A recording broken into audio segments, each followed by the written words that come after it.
Hello, and welcome to another episode of the Music and Vibes Podcast. I am your host, Keana W. Mitchell.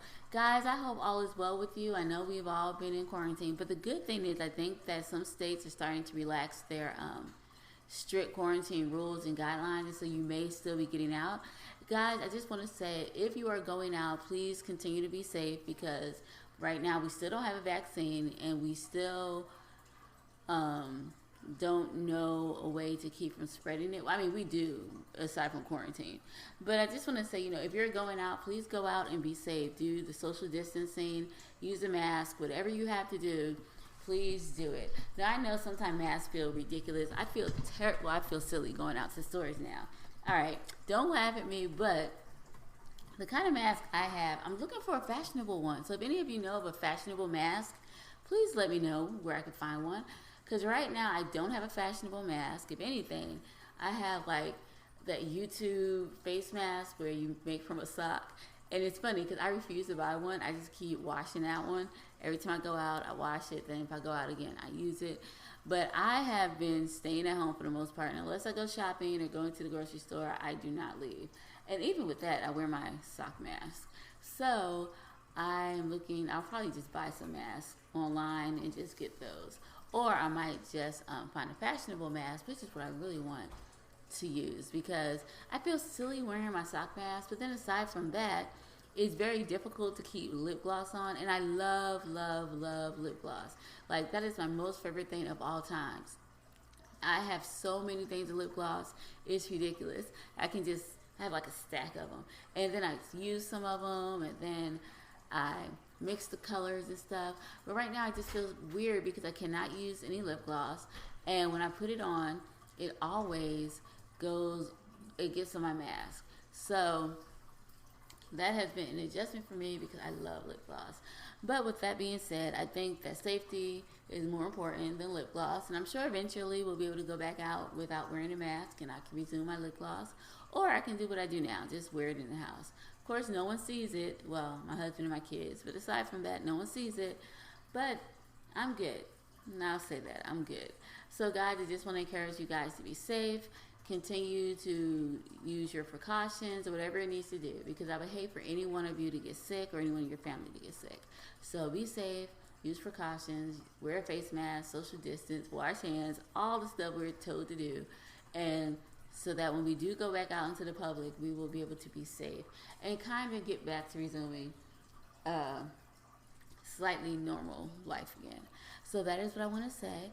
Now this week, because of everything that's going on, and for me, it's been 2 months since I've gone out and did all the stuff I normally do. I know that stress can be at its highest. And I know I did an episode about stress at home, but I want to re-air that episode. And it's because this month of May is Mental Health Awareness Month. But in addition to that, just being stuck in the house and not going anywhere and in such close proximity with people all the time can have an effect on your mental health. And it can create a lot of stress, which in turn can create problems and issues for your marriage. So we're going to talk about that today. And I want you to go over it. If you've heard it already, listen to it again. It's going to be a great refresher. If you have not, great. This is the chance to hear it for the first time. And just know that there are things you can do to reduce the stress level that you may be feeling or in your home. Anything that you're going through, there's a way to reduce that stress level. So guys, here's the episode, how to cope with stress at home. And I also want to tell you that just listen to it, do what you have to do, and do what needs to be done to reduce your stress level. Because I would hate, as I always say, I would hate for this time period not to bring you closer to your husband, your wife, boyfriend, girlfriend, or your partner. And I would hate for this to be a time that draws you further apart. I read somewhere that divorce rates will probably be going up, but I don't want that for you. No, you don't need that. So listen to this, learn how to reduce your stress, because if you reduce your stress, then you're going to be a better spouse or partner or girlfriend or boyfriend, whatever. You're going to be better for the person that you're with. So work on reducing your stress at home so you can be a better version of yourself for the person that you're married to, the person that you're dating, the person that you're with. All right, so guys, listen to this episode, and next week I will be back and I will be talking to you then. So enjoy the episode, and I'll talk to you guys later next week. All right. Bye.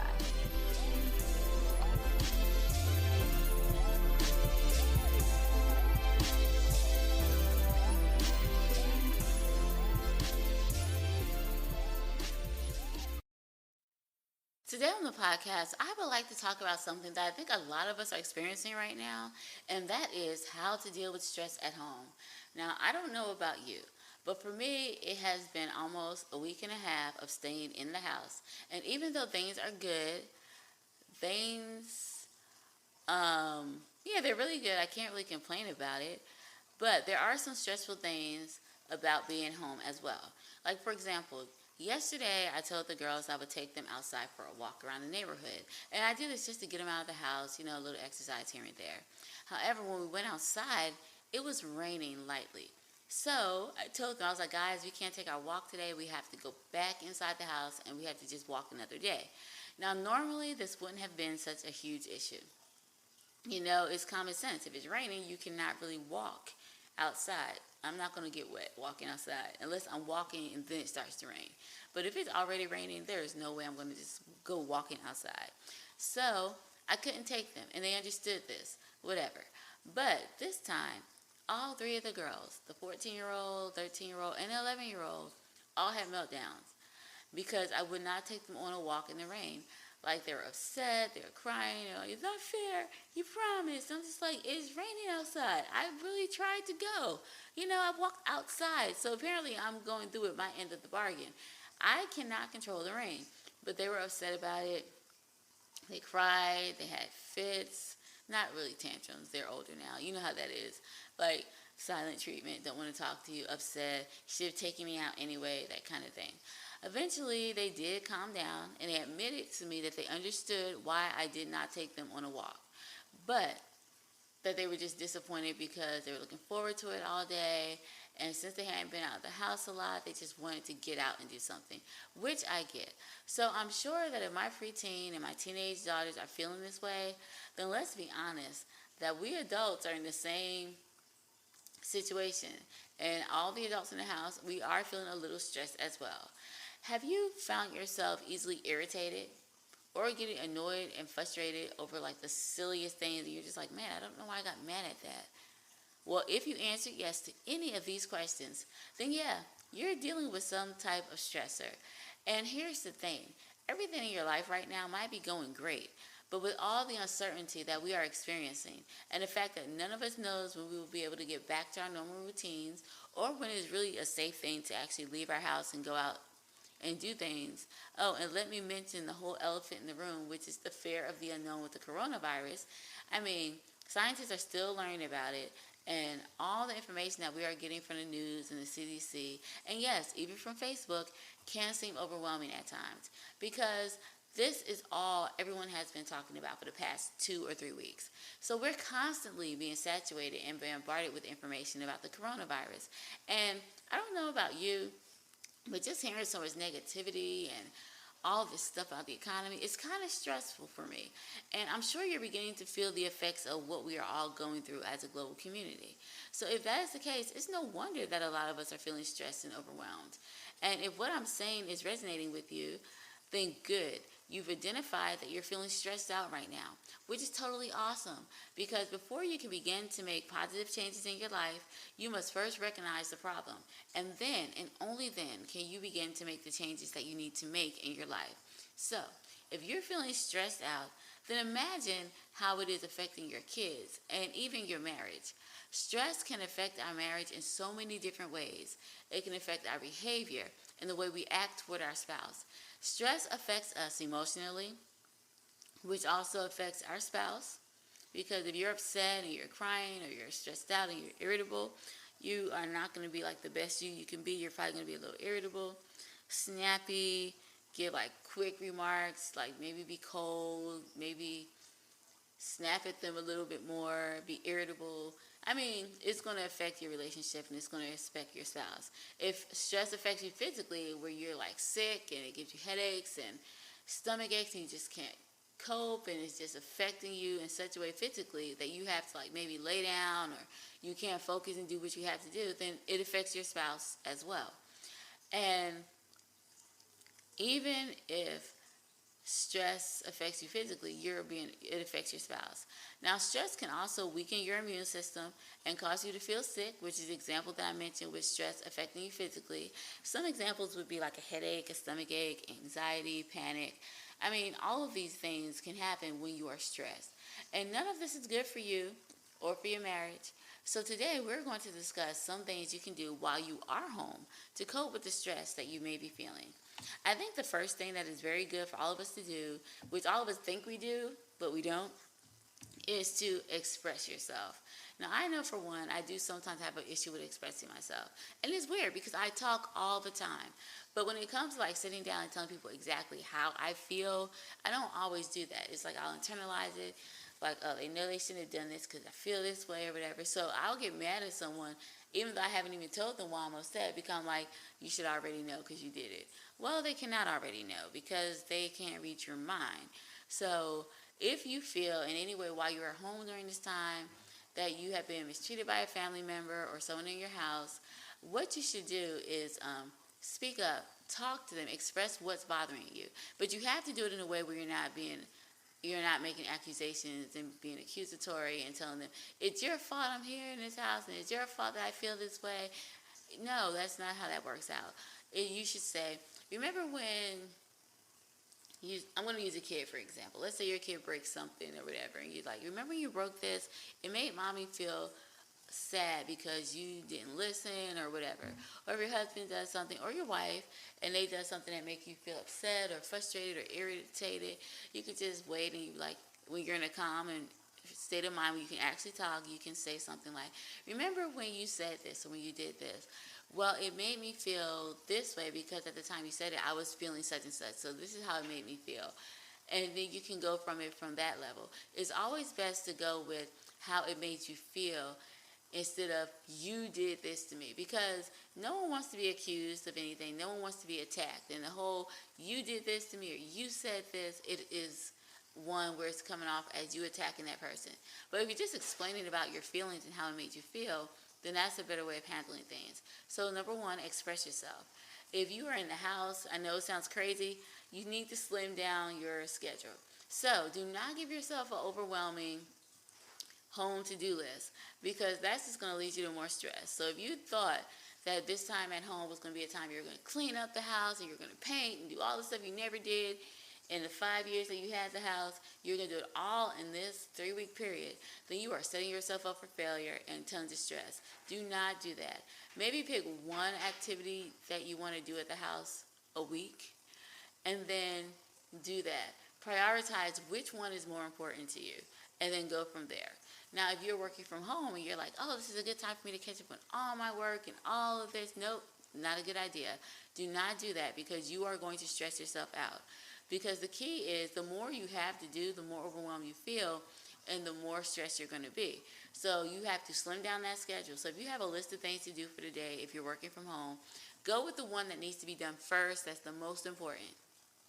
Do that one first. Because if you have kids in the house, they're not going to be quiet the whole day. So you do the one that is most important first during the time your kids are quiet.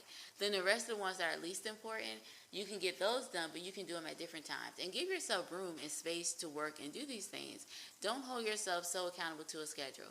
Like normally I know I have a schedule when I want things to get done, but you cannot stick to that schedule when everybody is home. So what you can do is the most important thing do first. Then everything else work in around maybe naps, lunch, when the kids are playing the video games. Work it in around then. But the most important thing do first. And then after that, do everything else.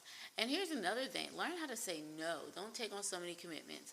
And I know since you're home, you're just like, how do I take on tons of commitments? Well, you can do that even with your kids by like, I want to take you here. I'm going to do this with you. I'm going to do that with you. No. Don't do that either. Pick one activity that you want to do with your kids a day. Do that one activity. And then if you have time to do something else, do that. So it's all about slimming down your schedule so that what you're doing is something that you can realistically do and not something that is unrealistic. I think so many times we get stressed out because we're giving ourselves such a huge list of things to do that it's not even humanly possible to do these things. So if you're trying to do something that you normally couldn't do on any other given day, you're going to stress yourself out with all of these expectations that you have for yourself. So cut down those expectations, slim down your schedule, do one thing, get that done, and if you have time, do something else. But don't hold yourself to a huge, long, drawn out schedule that you know you cannot keep up with. Another thing that you can do while you're at home is select a stress management activity. Now, this is good. Now, I know for me, my stress management activity is listening to music. And I love listening to music. I love writing. I love singing. So that for me is my stress management activity. Now, for one of my daughters, her stress management activity is playing the trumpet. Okay, yeah, that stresses the rest of us out, but it distresses her. So you know what? We just deal with it, leave it alone. And if I must say, she's gotten really good. Like, she can go online and pick out different songs and play them, which she could not do before. So my daughter's doing an awesome job with her trumpet. Maybe one day she'll play the trumpet as a professional. I would love that because I love music. But I'm not going to say it because if she hears me ever saying that, she is not going to keep practicing. So that's just between us. Let's just keep it our secret. But anyway, back to what I was saying. Find a stress management activity. It could be yoga. Excuse me. It could be knitting, listening to music. It could be meditating. It could be praying. Whatever it is, it could be reading, gardening. Whatever it is that helps you deal with stress, do that. So try to get that in at least once a day. And I'm saying this because we're at the house, so you can add this into you can do this. Try to do something, even if it's crossword puzzles, whatever it is that helps you de-stress, do that. And that will also help you find a way or a vehicle to get rid of some of your stress. And just put this into your daily activity and daily routine. Another thing you can do to help control your stress is to take action. Because so many times we do not take action about the things that's stressing us out. So if there's a situation that's stressing you out, take some action and make it better. So many times we just deal with stress like, oh, this is stressing me out, but we don't do anything. Maybe it's hard to believe this, but some of the things that stress us out is in our control. Like if there's a person stressing you out, you can choose whether or not to hang around that person as much. But if it's a family member, if it's a person that's stressing you out, you can choose to talk and work on the issue instead of just ignoring it and be like, oh, they're just stressing me out. Or money is stressing you out, you can take action to work on your finances to fix it so that's no longer a stressor. Or if your kids have not cleaned up the house and it's stressing you out, then you can take action and have them clean up and help them clean up so that that's no longer a stressor. So many times we deal with things that we don't have to deal with when we can just take action and get rid of those things that are stressing us out. And we just don't take action. Sometimes when it comes to stress, we just deal with it like, oh, this is a permanent thing. We have to deal with this situation. It's really stressed me out, but I have to deal with it. No, you don't. You can take action. Like earlier, I told you how I was getting stressed out about all the news coverage of the coronavirus. So what did I do? I took action and said, nope, we're going to watch it for these couple of minutes to be informed, but other than that, we are not dealing with it. And so sometimes you have to take action to deal with stress. So don't let it just go and think that it's out of your control and there's nothing you can do. So many times there are things you can do and you can control some things. Now, not everything, which brings me into my point, accept what you can't control. But for the things you can control, take action. Then accept the things that you cannot control. Because if you're getting overwhelmed by things that you can't control, it's a waste of your time. You're setting yourself up for failure because there's no way you can control it. So why stress about things you can't control? Just accept, hey, I can't control this. And it may be difficult because if you are a person like me who kind of like to control your environment, you just got to accept there are some things you cannot control. Like, for instance, me working at home. I can control working at home to an extent, but I can't control the other factors, like maybe my kids making noise every now and then, or maybe they want to spend time with me or do stuff with me because they are kids. I can't expect them to sit down all day long at the house, not doing anything, not making a sound. That would be ridiculous. So I can't control that. They're kids. They're going to need to have some time. They need downtime. They need time to relax. So what I can control is when I get my work done and how I get it done. So I can get it done when they're playing video games or when they're quiet. And then when they're not quiet, I can do things with them and not try to be so controlling. Like, this has to be quiet the whole 8 hours. So Accept what you can't control. Take action on things you can't control. Another thing is surround yourself with supportive people. Now, I would pray and hope that since we are all stuck home, that you are in a group of people with your family that are supportive, kind, and they don't stress you out. However, if this is not the case, then you may want to reach out to some of your friends who may be like your inner circle, who are supportive people. And even though you can't go to see them, you can always call them on the phone, you can text with them, you can Skype, you can talk to them on Facebook if you still do that or want to do that. I mean, there are ways to connect without actually going out. So it's important that during this time you surround yourself with supportive people. And let me just say, it may not even be that your family is not supportive, but if you need like encouragement from other moms who are at this time trying to homeschool their kids, you may want to get yourself involved in a online support group or online Facebook group for parents who homeschool their kids. So that way you have like a group of people who are supporting you, you're exchanging resources, and you can feel like you're not so alone. Or if you have other things you want to do, you may want to connect with people who have some of the same hobbies and things that you want to do so that you guys can work on that and you don't feel so alone at this time because you're stuck in the house. And that will also help too, because if you are doing things that you like to do and you're connecting with people who are doing the same things, then you are not holding that expectation upon your spouse or your kids to fulfill you. You're doing things that you like and you're surrounding yourself with supportive people. So I think that's mostly the case here, because I'm not going to say that your spouse is not supportive, because they probably are supportive. But being in the house with someone all the time, they may not be interested in homeschool, and it's fine if they're not. They may not be interested in a book club or reading a book with you or something that you may want to do, but it doesn't make them less supportive. It just means that that's just not their thing, and it's okay. So you need to find a group of people who are into those things so that you can do those things with them. Now, any normal situation, I would be like, consider your inner group. I would mostly be talking about your inner circle of people that you hang around at work, people you associate with, and I'm still talking about it. But since we are at home, we need to make sure that we are surrounding ourselves with people who are interested in doing the same thing so that we don't stress each other out. When I say each other, your spouse or your kids out, because you're doing something you like to do and you're not holding these expectations on them to fulfill you, since they're the only people around you since you're home. So surround yourself with supportive people. Get organized, because organization helps you. Believe it or not, living in an organized, tidy home, coupled with maybe a couple of things to do at the house, can bring about a sense of order and control. So if you feel out of control, go clean your room.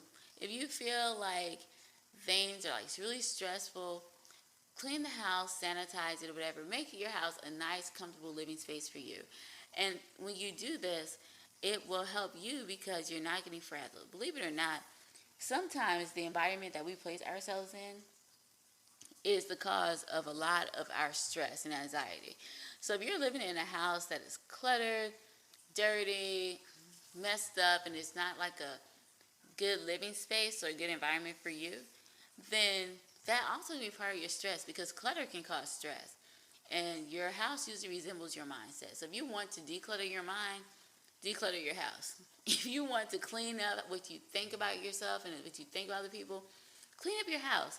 Now, I'm not going to say that clean up your house makes you automatically happy, but no, it puts you in a space where you can think. When you clean up, it puts you in a clean space where you can think and you can prioritize and you can make rational decisions, because your house is clean, it calms you down, and you can begin to make good decisions and start thinking about different things. So if you need to get organized, this is the perfect time to do it.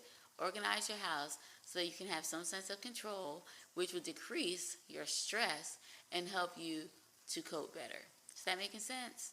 All right, good. Another thing that you have to do, and this is simple, easy, and we should all know and understand this and do it, make time for fun.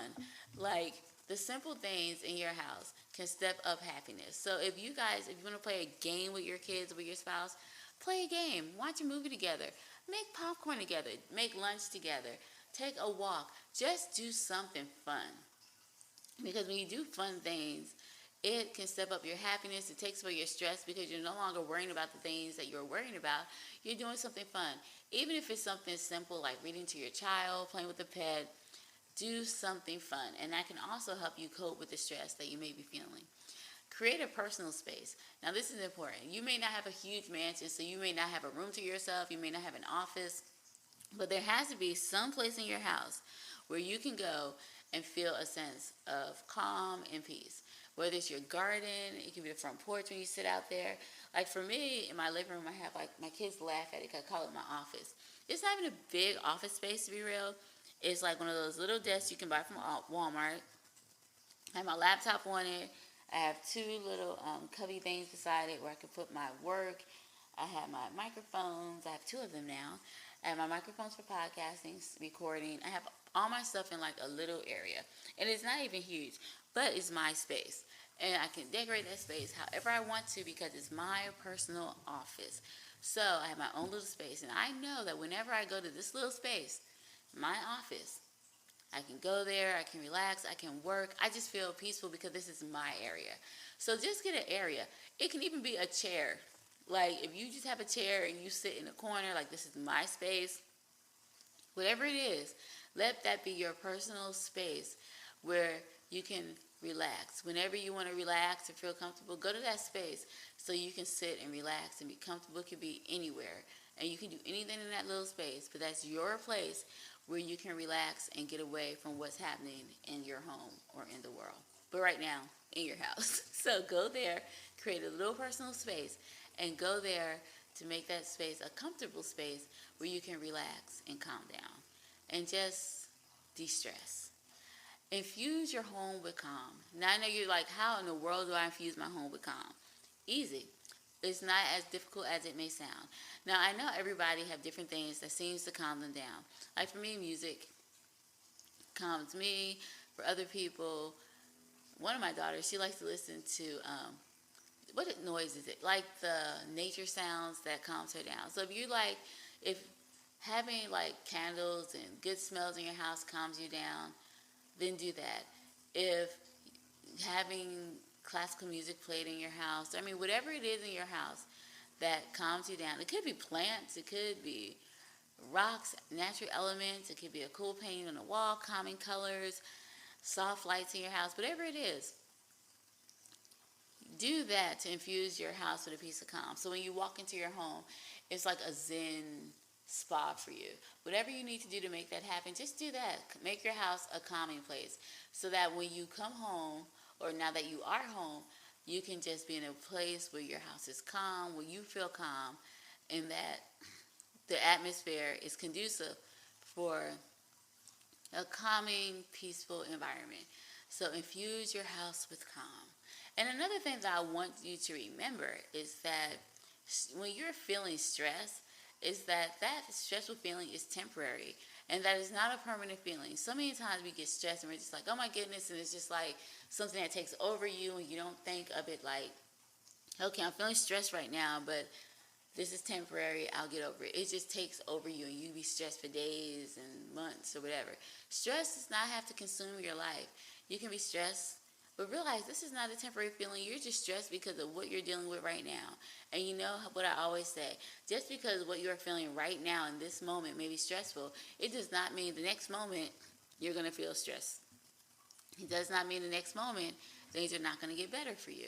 So just remember that feeling stressed is a feeling that you have at this moment, but it's not a feeling that you're necessarily going to have for a lifetime or even in the next moment or even in the next hour.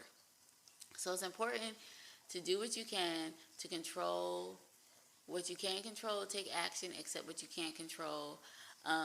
It's important to infuse your home with calm, create that personal space, get organized, make time for fun, surround yourself with supportive people. All of these things are important. And it's important that you do every single one of these things. But it's also important that you remember that what you're feeling right now is temporary. And that the stress you feel will go away and that it's not a permanent thing. And that things will get better. Now, the song that we're going to listen to today is called When I'm in Your Arms. And I picked this song specifically for this week's episode because even though you may be dealing with stress at home or your spouse may be dealing with stress at home, there are ways that we can cope that we've already talked about how to cope with and deal with stress at home. And that will allow you to be like a comforting presence to your spouse, or for your spouse to understand what you're dealing with and be a comforting presence to you. But the goal is for us to comfort each other, be there for each other, and to let each other know that we're there. And the best way to do that is letting our spouse know that we have their back 100%. So the title of this song is called When I'm in Your Arms, and it talks about a woman who's going through a lot of things. She had a bad day, and when she got home, her spouse made her feel better about it because he gave her a hug and everything was okay. And that's kind of where we want to try to go, so that we can be that for our spouse, or if our spouse is that to us. All right, so here's the song, When I'm in Your Arms. Frustrated and tired, had a bad day, such a bad day. My mind is thinking about today, nothing went my way. As soon as I get home, you are there for me, waiting there for me. As soon as I get home, you are there for me, waiting there for me. The cloud seems to go away when I'm in your arms, when I'm in your arms. My problems, they don't stay when I'm in your arms, when I'm in your arms. I know it sounds crazy, but that is what love does. It brings out the best in you. Together, there is nothing that we won't do, just me and you. As soon as I get home, you are there for me, waiting there for me. As soon as I get home, you are there for me, waiting there for me.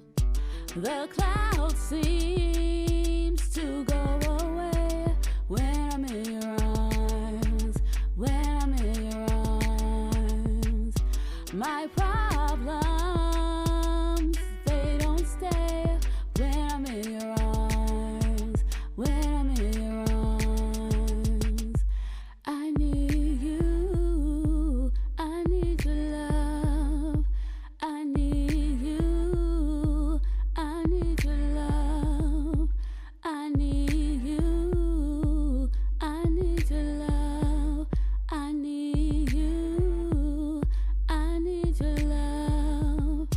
The cloud seems to go away when I'm in your arms, when I'm in your arms. My problems, they don't stay when I'm in your arms, when I'm in your arms.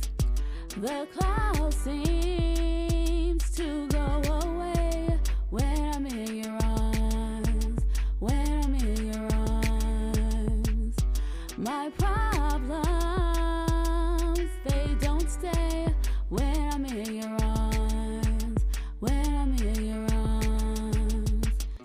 As soon as I get home, you are there for me, waiting there for me.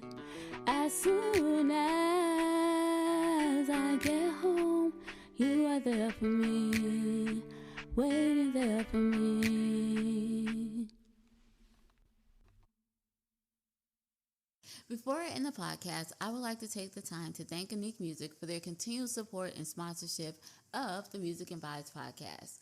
Unique Music is the publishing company that represents all of the songs heard here on the podcast. So thank you so much, Unique Music, for your continued support. Guys, I just want to say thank you to you for listening and for tuning in and just hanging out with me each week. I do feel like we are We've come so far since I first started the show, and I am so thankful for your constant and your continued support of the podcast. So thanks for hanging out with me this week. I have a blast every time we are together. I also want to ask you guys to please subscribe to the podcast, and here's why. I do want to start throwing out some new podcasts on different days, and in order for you to listen to them and get them and hear them, you need to subscribe. Because I may not always put it on Facebook, or I may not put it on Instagram. So please, if you haven't already, please just click the subscribe button that I'm going to put in the show notes. Click the link to subscribe, and like I said, it'll take you to the Music and Vibes podcast page on iTunes.